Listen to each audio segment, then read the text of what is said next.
শুভ রথযাত্রা বন্ধুরা। আজ আমি মা আর আমার হাজব্যান্ড তিনজনে যাচ্ছি হারিশহরে আমাদের গুরুদেবের আশ্রমে। তো ওখানে গিয়ে দেখি রথযাত্রা উপলক্ষে ভীষণ সুন্দর অনুষ্ঠানের আয়োজন করা হয়েছে। গুরুদেবকে এবং জগন্নাথ দেবকে রথে সুন্দর করে সাজিয়ে নিয়েছে সবাই। তো আমরাও ওদের সাথে খানিকটা রথযাত্রায় অংশগ্রহণ করলাম। রথের দড়িতে আমরাও হাত লাগালাম, টেনে নিয়ে গেলাম জগন্নাথ দেবকে এবং গুরুদেবকে।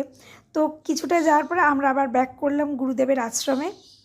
ওখানে খানিকটা সময় আমরা অতিবাহিত করে এরপর চলে আসলাম কাঁচরাপাড়াতে।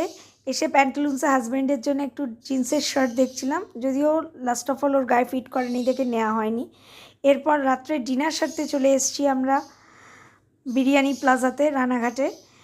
আর যেহেতু জন্মদিনটা সেভাবে আমরা সেলিব্রেট করতে পারিনি, সেই জন্য এই দিনটা একই সাথে দুটো সেলিব্রেশনই কমপ্লিট হলো। ব্লগটা